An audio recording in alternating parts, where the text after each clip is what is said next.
Wow. Right. All right. So I'll let you see me later. So, all right.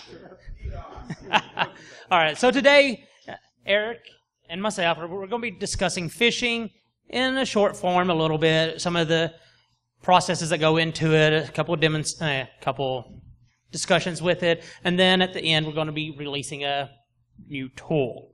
So let's get started here. The agenda for today is going to be, well, first we're going to introduce who we are. Then we're going to get into what is phishing, the phishing attack process, a couple of tools that can be used during that, possibly a little bit of how you go about defending or prepping for defending against phishing attacks. Then finally, the quick little demo of the new tool at the end of the presentation. Myself, I'm Adam Compton. I've been in the information security field for quite some time. I've been doing pen testing for about a decade and a half.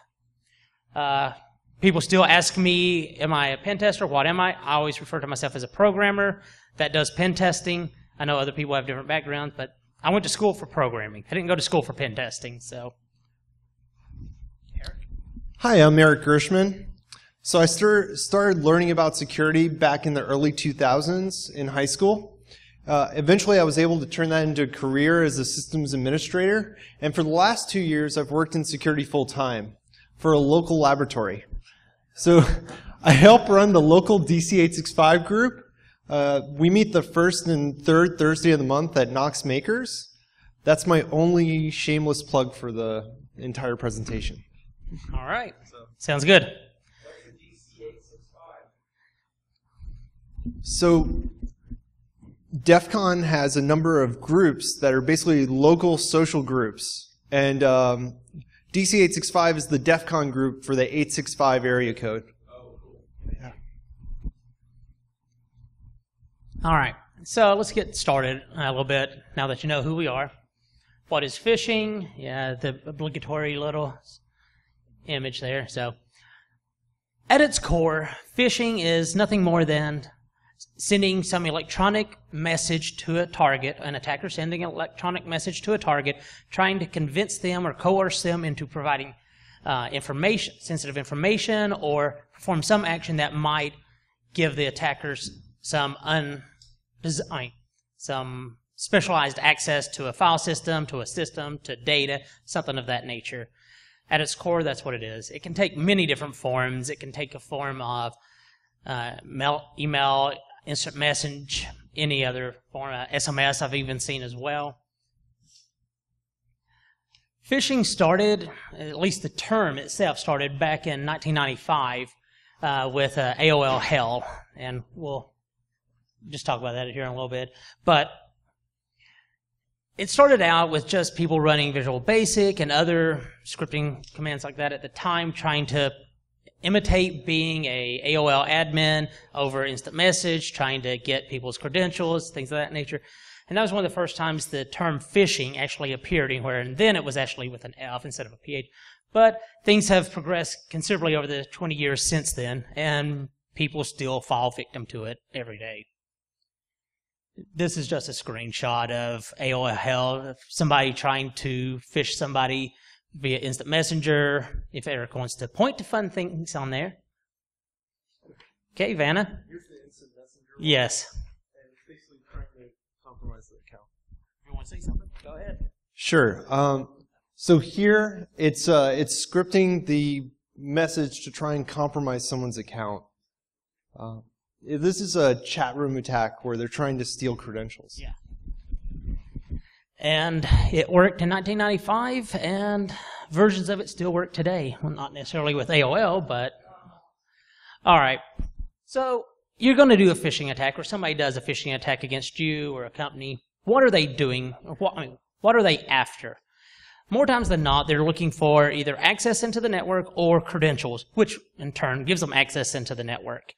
They might be looking for, not necessarily the credentials, but they might be looking for PII, personally identifiable information that then they could use to create credit cards in your name, or they're looking for PHI, personal healthcare information, social security numbers, any number of information like that, possibly even corporate espionage style information. The reasons vary considerably. There's been cases where people are stealing Bitcoin wallets, things of that nature. Predominantly, it's fame or financially motivated. There's 3 general categories of phishing. You're either going to do a generic phishing attack, which is targeting people at random. That's usually the type of spam you get in your inbox, things of that nature. There's not a particular target in mind. The attacker's just mass sending out this phishing attack, hoping to get a bite. Then you have spear phishing, where they're targeting a particular group of people. They're targeting a particular company, something of that nature. The information security people in the Knoxville area, something like that. It's more of it's still generalized, but it's a little more focused. You can put a little more thought into the message that's in the email or the SMS or whatever. And then you have whaling. Whaling is you're going after that CEO. You're going after that chief financial officer. You're not really concerned with everybody else at that time. You're wanting that person. You want their access, something of that along that lines. Most times when I do phishing attacks for corporations, during contracts, we're usually going after the spear phishing style attack, not necessarily the whaling. Occasionally we do that. Very rarely do we do the phishing, mostly because we're contracted by a company. Next question would be, why would people do phishing attacks? The short answer is it works. You're attacking the person. You're not attacking the system at that point. And it's really hard to apply a software update to a person. There's training and preparation and things of that nature, but people are lazy. People forget information. They forget the protocols, and they still click on the link. They still open the attachment. Hardware, software, it doesn't forget. And predominantly that's why. It's because it works and people are lazy. All right, the phishing process. If you're going to perform a phishing engagement, a phishing attack, let me preface this. The majority of this talk is going to be from the perspective of a consultant or an in-house information security officer performing a phishing attack, an authorized legal phishing attack against a target, a known target. Many of these same steps, procedures, comments can be applied to the malicious people out there going after people as well, but I'm speaking from my experience, which has been the consultant point of view. In a phishing attack or a phishing exercise, there's primarily 4 stages you're going to go through. The first one is recon. You're trying to find information about your target. That might be target email addresses, their positions in the company. What kind of company are they? Are they healthcare? Are they financial? What are they? What kind of mail systems do they have? Login pages, things that you might want to clone later. Set up and deploy. You're going to set up and deploy whatever systems you need. Collecting responses post-exploitation. What do you do when they start biting on your phishing attacks? And reporting. You're going to go into some sort of report at the end, whether it's something short or more lengthy. In the recon phase, there's a couple of different things you're going to do. Like I said before, you're looking for just information about your target. If you're a large corporation and you're doing this against a known target or something of that nature, there are ways you can buy large address lists from particular vendors out there. I think there's a number of them online you can find. Or you can build them yourself by going to Google, going to LinkedIn, going to any of these social media sites, and just search for the company name. You'll find people who list themselves as employees. You can build your target list that way. Anything that you find during this phase might not necessarily be immediately useful to you during your phishing attack, but it may be available.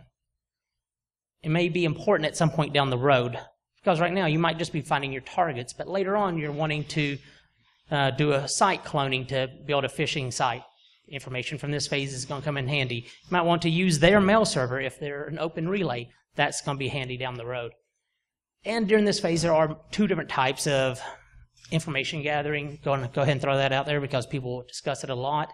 You have active recon and passive recon. In the realm of internet recon, active means you're touching their system, whether it's a DNS request to their system, you're looking at their website, you're connecting to their SMTP server, their mail server, something of that nature. Passive is you're going to third-party sites, like I said before, Google. You're going to Shodan if you want to look up information that way. Shodan has a lot of information on there. You can go to social media sites, things of that nature. All of that's considered passive because if the target looks at their network logs, they're not going to see you touching their systems. There's a lot of tools out there that can help do this recon phase for you. This is just a sampling of them, the ones that are more common that I see people use. Right off the bat, you have MetaGoofil and FOCA. These are definitely, can be very active tools. They will go out and scan the target's website, find any files, pictures, things of that nature hosted there, and then do a analysis of the metadata contained in those files, which can be usernames, system names, printer names, IP addresses, software, any number of things that might be useful during your social engineering phishing attack later on.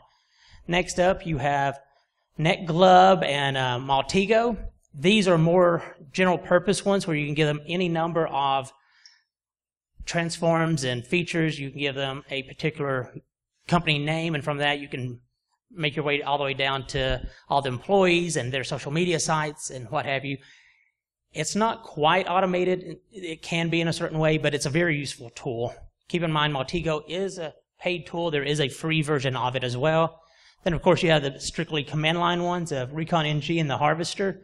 The Harvester is pretty straightforward in that you can it just pulls down target email addresses for a particular company and does a decent job of identifying potential systems belonging to that company as well, based on DNS brute forcing dictionary attacks.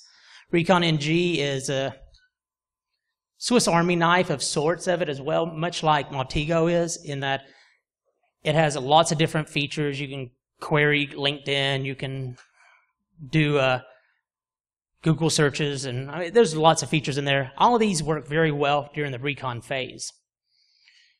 During the setup and deploy, one of the things that you're going to want to need potentially is you need to be able to send emails, and you're probably going to want to set up a domain.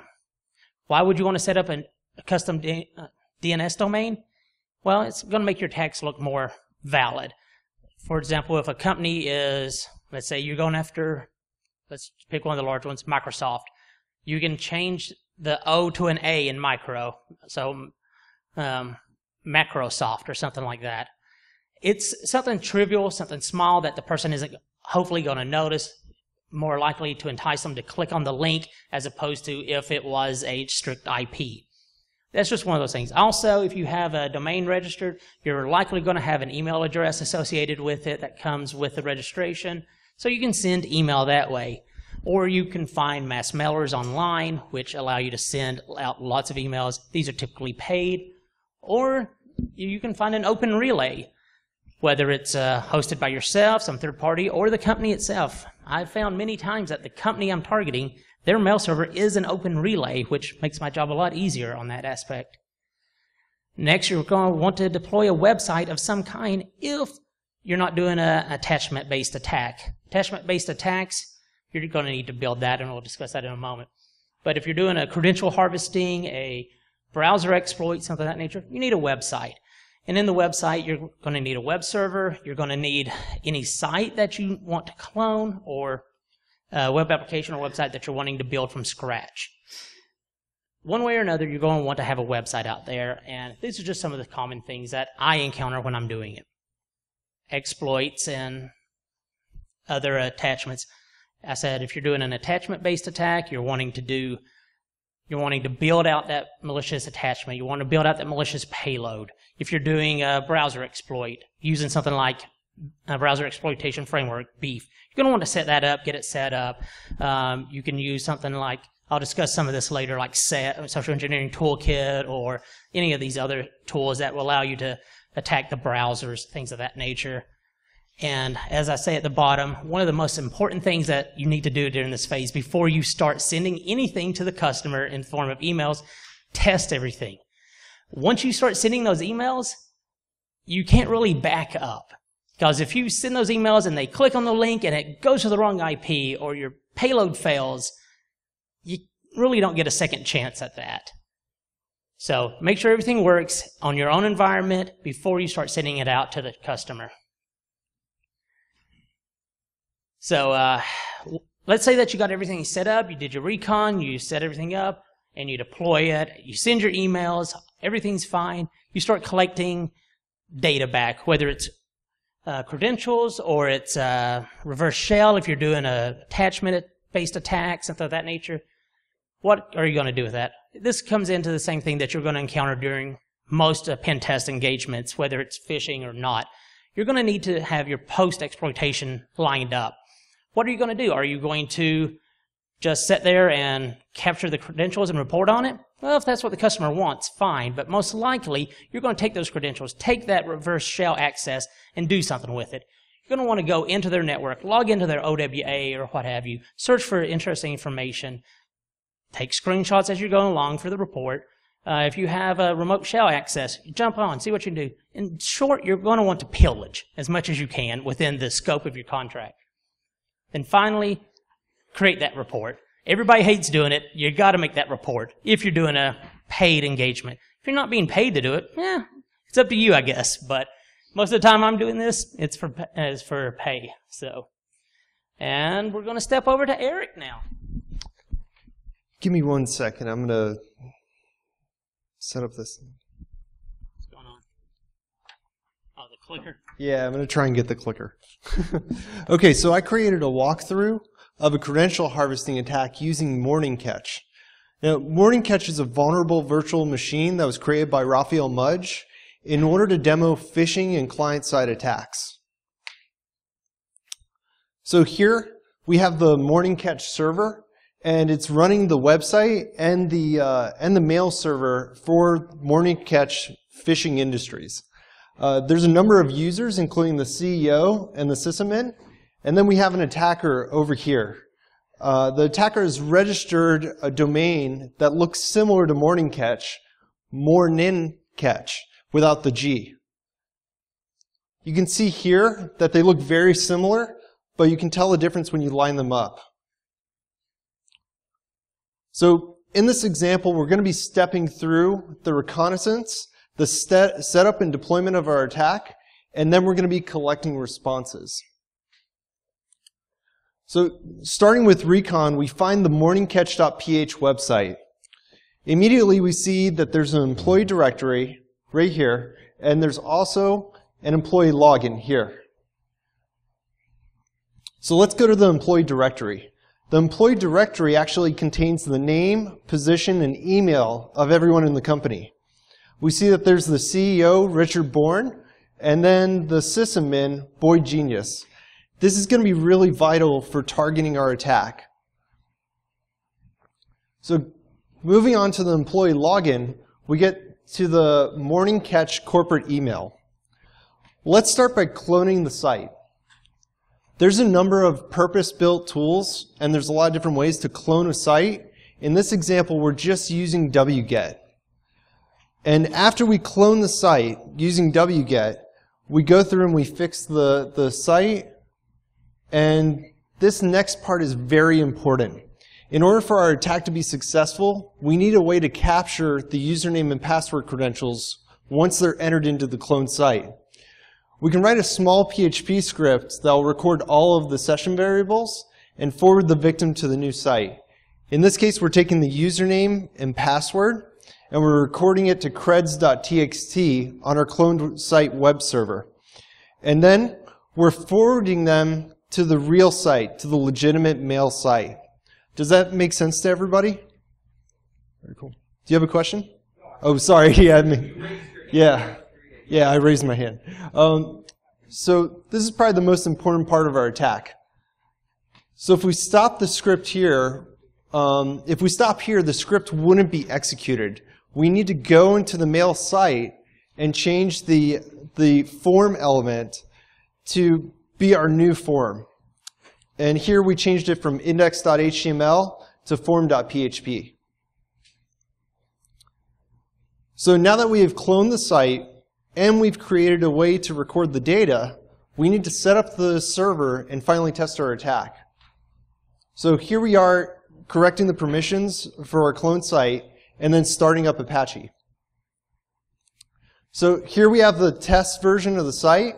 We go and we log in as Hans, and then we go to check our creds.txt file, and we find Hans and his password, I heart cats. So now that we have set up our clone site, we need to figure out how to send the phishing email. Using the information that we collected earlier, we go back to the reconnaissance phase, and we start looking at the mail server. During a vulnerability scan, we identified that the mail server will allow us to impersonate any of the users unauthenticated. So using Telnet, we craft the phishing email to the CEO, Richard Bourne, recipient 2. And then the email is from Boyd Genius, the sysadmin, asking him to look at a change to the mail site. And here we have our malicious morningcatch.ph/mail. So Richard receives the email in his mail client. It's from Boyd Genius, and he clicks on the link and visits it.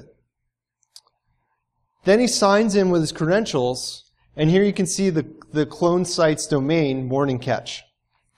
Once he signs into his credentials, he's immediately forwarded to the legitimate site. If he was already logged into the site, it would just bring him to his inbox. So looking at the responses, we see our test credentials from before, and then we also see our Bourne and then his password of password. So from here we can test the credentials, and we can create a report with screenshots of our attack and include the server logs. Now, I've posted this as a walkthrough on my GitHub page, and I'll be linking to it later. I'll also be posting it to VulnHub. VulnHub is a repository for vulnerable virtual machines.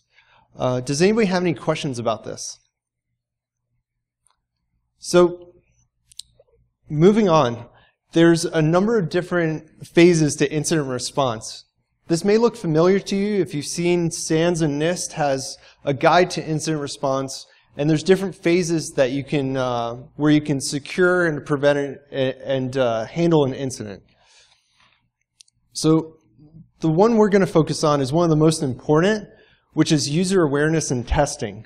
We can do this by performing phishing exercises. So Adam is going to be going over some of the tools available to make performing those phishing exercises easier. All right, thank you, Eric. So yeah, like I said before, there's tons of tools out there to do parts of pen testing, to do parts of phishing. They're all out there to help you out. And in a moment, you'll see another one that I've written just to add to the whole menagerie. But for here, some of the three most common ones that I see people using are SET, Social Engineering Toolkit, done by TrustedSec, Phishing Frenzy, and BEEF, or Browser Exploitation Framework. Technically speaking, BEEF can do phishing, but that's usually not what people use it for. They usually use it as part of a phishing attack or something of that nature to hook the browser and do additional things. So we'll go back to SET. Social Engineering Toolkit is one of the first main toolkits out there for doing SET. It's been around for a number of years. Very useful, very awesome tool. Has a whole kitchen sink set of options in there. One of the things that it doesn't quite do, at least last time I checked, was it doesn't really do the recon phase. It expects you to do that, and then you can build out from there. It's a whole menu-driven environment, much like Metasploit or a lot of other command line tools. Phishing Frenzy is similar to SET and similar to Metasploit Pro's phishing exercise campaign manager, if you've ever seen that, and that it's a web-based interface. You can go in, set up templates, set your targets, and send it off from there. Does a lot of the same basic stuff that SET does, but it's GUI based if that's your forte. There's other tools out there. I know I'm not touching on them all, and I'm hearing about them all the time, but these are the ones that I see the most often and the ones that I've actually made use of myself. Well, those are great. They're easy, but I'm lazy. Can we even make that easier? What can we do to help limit the amount of time I have to be involved in doing this phishing exercise? The answer is a lot of these you can automate. For example, BEEF has its RESTful API that you can hook to, make calls and pull down which sites have been hooked, issue new commands.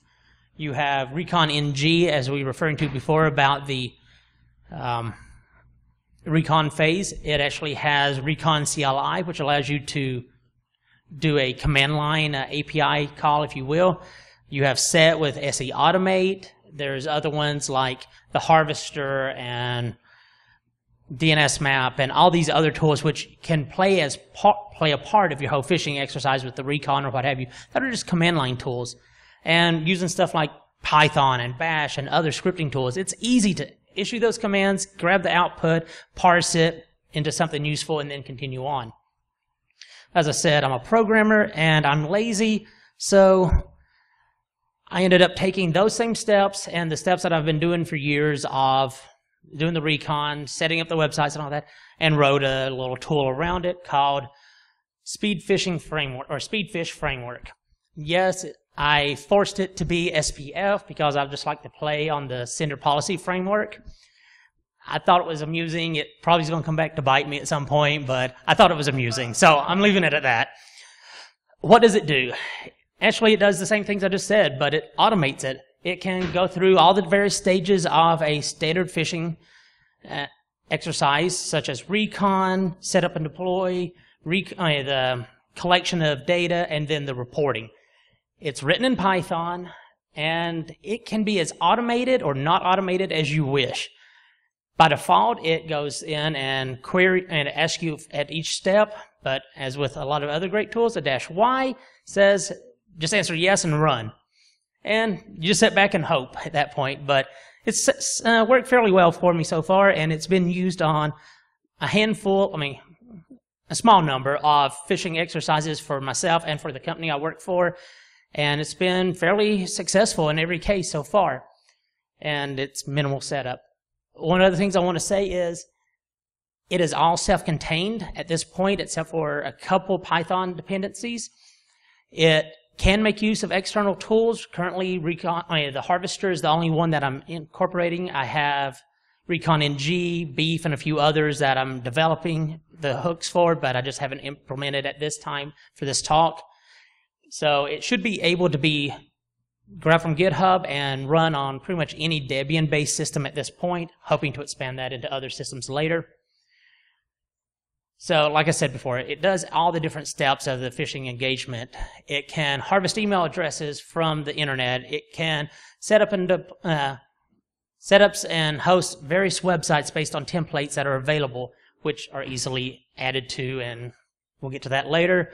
It will send the phishing emails. It will craft the emails, send the emails to the targets it collected previously, instructing them to go to one or more of the phishing websites it stood up. It will then record the credentials of any information entered on those websites, as well as key logging all keys pressed while on that website. So if the customer types in something and hits the backspace, types a few other things, what have you, all that is being captured just in case you can glean some information from that. And when it's finally done, it creates a very simple but a workable report off of it. It's an HTML-based report, but it does also store all the logs, all the data into a directory structure, which is easily accessed and parsed by yourself in whatever method you wish. Now we have a demo, and if the demo gods work, we get to do the live demo. If it doesn't, we have a pre-recorded video. If that fails, I have more slides. So we'll see what happens here. What's that? Yeah. And if that fails, I'll dance, I guess. I don't know. So let's move this here. Sorry. Sure. Let's try this. Wow, this is going to be interesting. Let me see if I can turn this around so I can see that.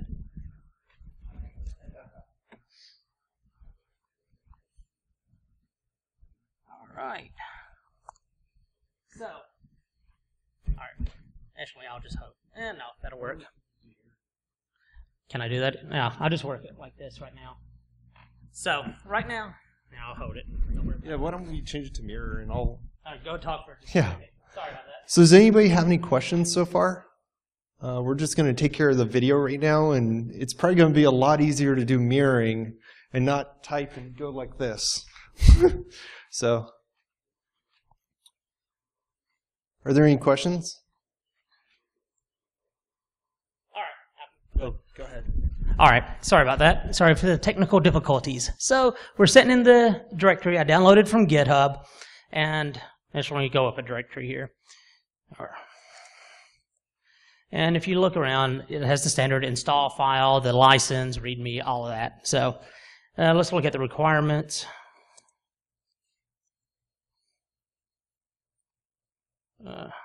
There, one-handed typing, yay. Currently it depends on 3 external tools, or modules if you want to, DNS Python and the Twisted library, Twisted Web, as well as Phantom.js to do some screenshots. Is it? It won't. Can you guys read this? Yes, go ahead and ask. Oh, okay, here. Let me do this. There. Ah, stop. There, that'll work. Let's try this again now. All right.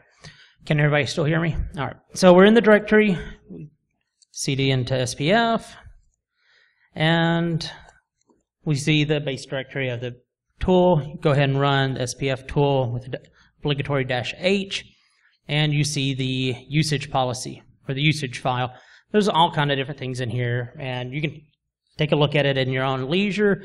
But some of the things that are going to be useful is there's a --all and a --test. The --all basically says gather emails, send emails, load the website, and answer yes to all questions.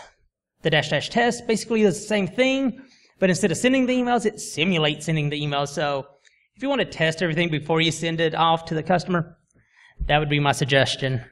One of the things it does make use of is a config file.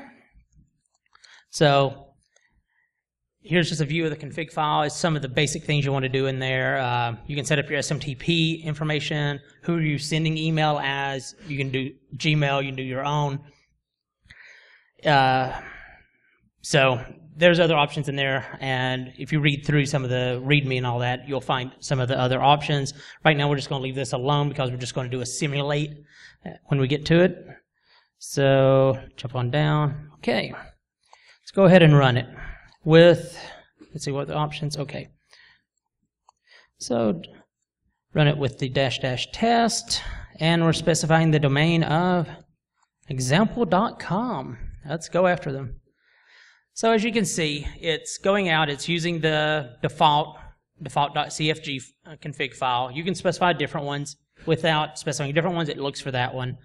First thing it's doing is going out and searching on the internet using Google, Bing, Dogpile, Yandex, and so forth, just trying to find target email addresses.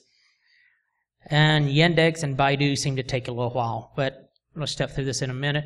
This basically takes the same approach that the Harvester does, if you've ever used that tool. It uses a very similar process, and some of the additional search engines and tweaks I've done, I've actually committed out to the Harvester, so it's very close at this point between the two. And it looks like Yandex is not reachable at this point, so let's let it process on. Come on, you can do it. Well, while this is running just a second, does anybody have a question I can answer? It's going to take about another 5 seconds or 10 seconds here, so go ahead. Use Microphone microphone to your left, please. to my left? Please go to the microphone. Oh. Over there. Well, say your question, we can repeat Do you it. find this tool any more successful or less successful than other tools? Yes. Do I find this tool any more or less successful than other tools? The answer is, it depends. It depends. It's easier. It's quicker in many cases, other than right now for some reason. Okay, there it's moved on past Yandex now. It's usually quicker, it's easier, and it's a very simplified version of phishing. So if you're just wanting to do credential harvesting at this point, I find that this works better. Now, if you're wanting to do something a little more complex or target different scenarios, then something like Phishing Frenzy or SET or Social Engineering Toolkit might work better at this point. Additional future enhancements I'm planning on doing to this will help level the playing field a little bit. My goal is never to be replacing those, but it's going to be to develop this tool into something that is quick and easy to use to deploy. And if you want to do something more advanced, you can always rely on one of the other tools that facilitate that better. So let's scroll back up here. And that is a little hard to read. So let me see if I can zoom out.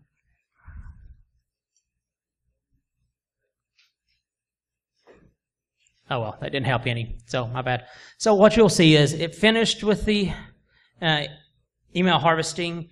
It says it found 41. It then tried to use the harvester. I have the path of the harvester. Actually, I don't think I have the path right on this one, or it would have tried that. Then it proceeds to print out the list of email targets. Right now, you can see that because this is example.com, there's lots of bogus emails out there. That's why I'm using this one as just an example. You'll see like phone numbers and stuff like that, but it found 41 of them. Next thing it does is it starts the phishing web server. It found 3 different templates. It found an OWA, it found a Citrix, and a Office 365 template that I have in the directory. It's dynamic. It will find the ones it can. Then it launches those on 3 different ports. It has Office 365. Let's go ahead and open that one. So this is Office 365 screenshot. It also has a, oh, that's the one I just did. So look at the OWA, standard OWA login, and then the Citrix login, which is, these can all be tweaked if you want to go into the templates directory and do so. So your standard little Citrix style login. Then it sets up a virtual hosting, or virtual host names for them. So Office is office.example.com. That example.com that is shown there, that is the newly registered domain that you have in there. That's defined in the config file. So if you registered exampo.com or something like that, that's what would show up there. Then it goes on, it finds 3 email phishing templates, the ones that are associated with those websites. Then it proceeds to start sending emails. It does this in a round-robin fashion. It iterates through all the emails that were collected, and the first email is sent with the first email template, the second one with the second template, so forth until it finishes. Then it goes back and starts looping around. So you can see the first one was sent with the Office 365, the next one with OWA, then Citrix, then it goes back to Office 365, and so forth. I do this so that it evenly distributes across so you can maximize the efficiency, possibly. I found it works well, so I've used it. And then finally, you see that it's monitoring the phishing website activity, and hit Control-C whenever you're done. So let's jump over to here. Let's go to sign in here. You can start typing in, my name is Bob, my password is Apple, hit sign in, and right now it's just taking you to error. That too is definable. Where do you want it to go to? Do you want it to go to another website? Do you want it to go wherever? That's all definable. And if we go back and look, you can see that all the accesses to the website are logged as to when and what IP address hit it. Then you have all these entries, which are key logs. You can see BOB, tab, Apple, and so forth. And why is that scrolled off the screen? Oops. And then you see at the end, you have credentials, password form, Apple, username form, Bob. It'll do this for all 3 of the, oops, let's go back. It'll do this for all 3 of the, stop it. For all of the different websites, and it'll log and key log them all. So if we go back, and let's say that we're finished at this point, we can hit Control-C. It cleans it all up, finishes, and it tells you that your report is located at this file. So let's go ahead and load that in Iceweasel. And you can see this is, like I said, simple report, but it's all there. You have the report is for phishing exercise against example.com, start date, end date. The first campaign was sent was against Citrix. It shows you the email that was sent with the subject and all, what it would look like when it was arrived by the targets, the email addresses it was sent to, the screenshots of what the website looks like, and any captured credentials. We didn't do one. We didn't enter any for Citrix or OWA, so let's jump down to the Office 365. You can see that it has one captured credential of exactly what was outputted to the screen earlier. And you have your stats of 14 emails sent, 1 access to the website, and 1 credential collected. very simple, not a lot of detail in there, but it's enough to get going off of. And if you were to look into, why is that? Oh yeah, I can just do that. That'll work. So if I go into the directory that it created, and you look around in there, you'll see all the raw data files that were collected. All the PNGs are the screenshots you saw in the report.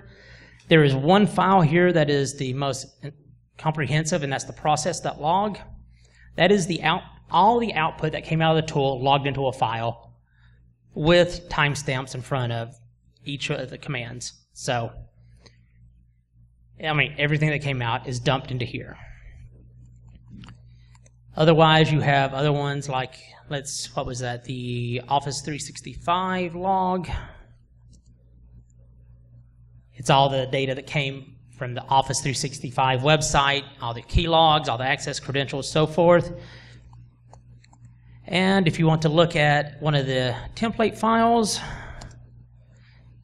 it has the sample email that was sent and the targets. So all the raw data is in here. If you want to parse it yourself, I provide the HTML just in case you want something quick and dirty to provide out. Now, if you didn't need to go through all those steps, you don't need to do everything, you have some other way to send the emails, and you just want the website up and going, that's an easy enough one to do. You just run the web.py, it needs a config file, let's give it the default one, and it has the websites up and going. That easy. It's fired up those 3 templates with the different ports associated and the different virtual host names. You can include that in whatever email you want to send out through some other means if you wish, and all the logging is done here. So if we go back and open up, let's say this one, and let's see here. So you're in here and you start typing, you can see that it's key logging and everything as well. So you have all that data sitting around as well. And there's other options in here as well, but this is the fundamental use of it. If you wanted to do, well, let's go back here. spf.py-h. Oh, Control C. Okay. -H. One of the options at the very bottom is that automatic -y, which is the automatic answer yes to all questions, and that's enabled in the --all and --test. Actually, in the -test it isn't in the -all. So that's one way you can build it out, make it more interactive if you wish. You can also provide it a list of email addresses if you wish. Instead of having it go out and collect its own, customer gave you a list, you can provide that. It'll use it that way. And that is it for that. And we'll, yes? How do you generally deliver that report to your customer? Oh, that report, I don't necessarily give that report to a customer, but all the data that's in that report, I do provide to a customer in the body of a larger report. Most of our reports that I send out are going to have your standard cover page, executive summary, all of that. This is more of just the details that go into like the findings section of the report, discussing what we did and the kind of findings.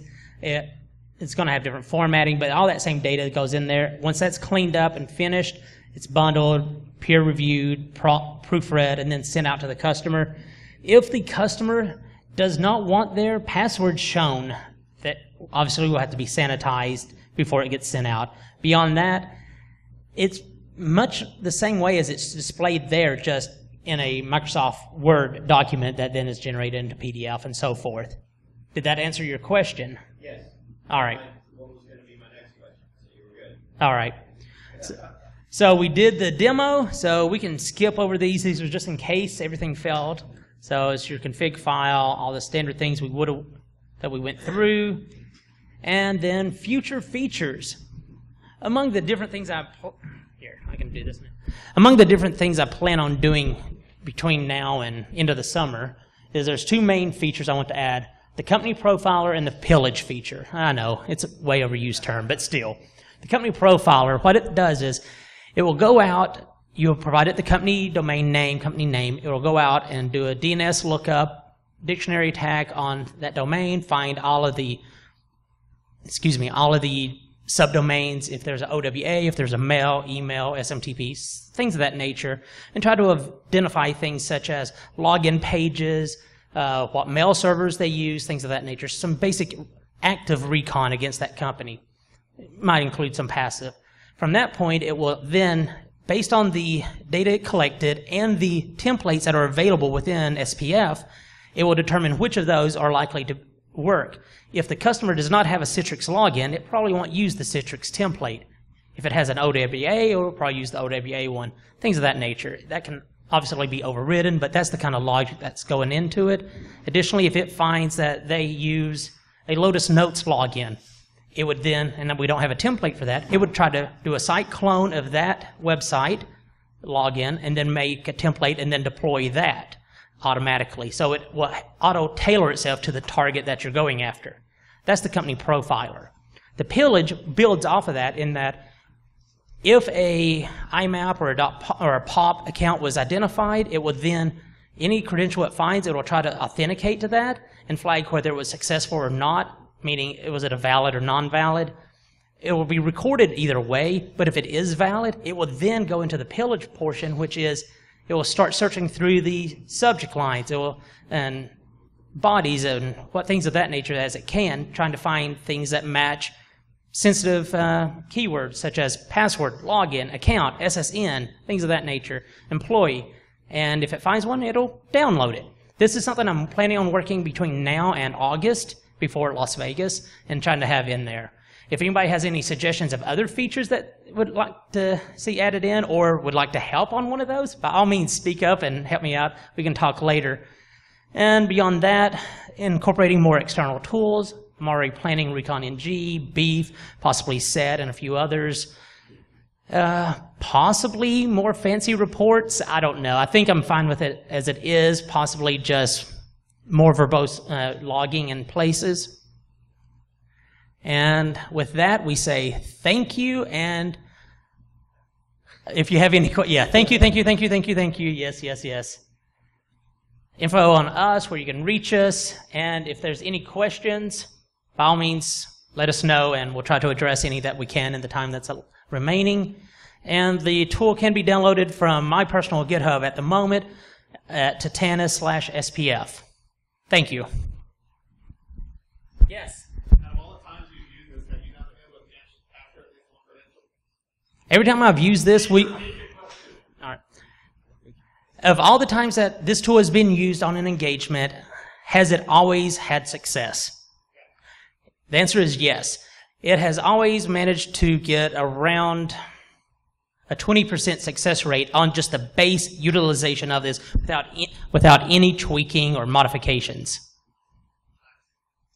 Anybody else? If anybody's raising their hand up top, I can't see you. There's lights in my eyes. So, no one? Thank you. Thank you very much.